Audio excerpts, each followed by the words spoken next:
Dan saat kejadian longsor menimpa bangunan Villa Hotel Club Bali di Kota Bunga, Cianjur, 11 orang ikut tertimbun. Sejauh ini sudah 8 orang berhasil dievakuasi. Petugas tim SAR kini masih mencari 3 orang yang diduga masih tertimbun longsor. Bencana longsor terjadi setelah hujan deras menerpa kawasan Hotel Club Bali, Kota Bunga sepanjang malam tadi.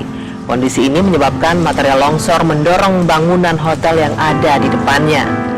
Beratnya longsoran tebing setinggi 10 meter tersebut membuat fondasi tanah bangunan ambles. Kondisi ini memperparah situasi. Saat kejadian, 11 orang tertimbun berhasil dievakuasi.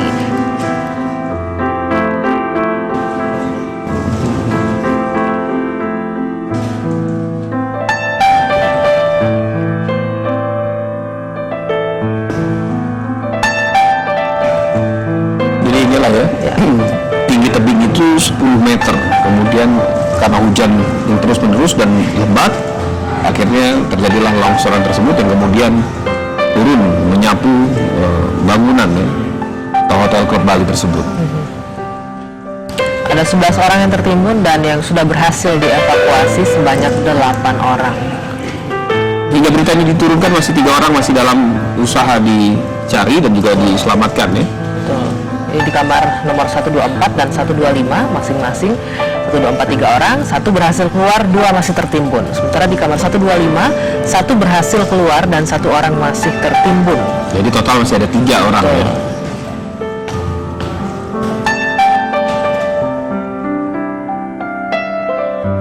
Dan di kamar sebelahnya, jadi ini bersebelahan semua ya. 124, 25, 126 ya. Kemudian 1 orang masih tertimbun di kamar 126. Sebenarnya di wilayah ini juga disoroti sudah cukup lama ya, karena banyak bangunan villa liar yang berada di kawasan ini.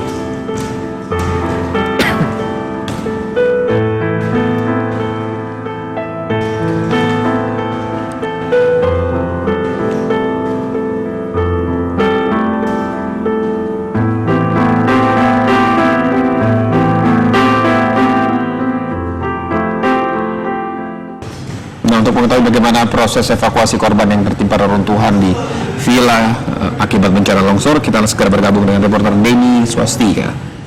Denny, apakah proses evakuasi terhadap 3 orang yang masih tertimbun sudah berhasil?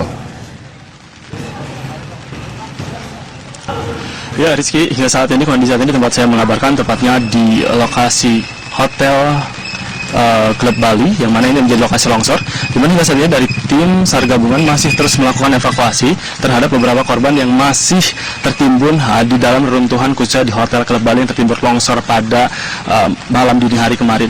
Yang mana hingga saat ini tadi kami juga mendapatkan informasi bahwa sudah ada 8 orang yang telah berhasil dievakuasi, dan tadi ada 2 orang terakhir. Yang pertama adalah bernama Natasha yang berumur 7 tahun.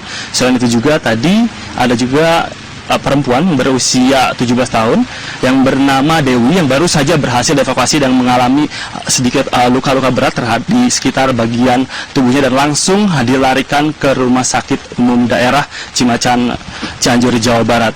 Dan hingga saat ini dari tim gabungan pun masih terus melakukan proses evakuasi lanjutan khususnya, dan kami dari tadi memantau setidaknya sudah 10 jam lebih. Tadi beberapa dari alat-alat pun terus berdatangan, alat-alat yang diperbantukan untuk melakukan proses evakuasi ini. Dan antaranya seperti tadi kami pernah memantau juga ada 2 alat berat yang sudah disiapkan dalam rangka untuk menghancurkan atau merobohkan bangunan-bangunan yang menghalangi khususnya ataupun yang menimbun.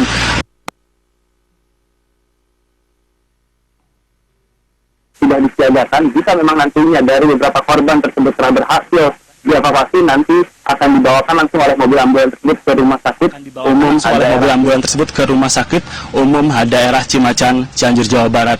Dan saat ini Rizky, Anggi, saya tidak sendiri, melainkan saya sudah bersama dengan Kepala BPBD dari Cianjur, Pak Asep Suparman, dan kita akan menanyakan langsung bagaimanakah sebenarnya kondisi yang terjadi di lokasi kejadian. Selamat petang Pak Asep. Selamat petang.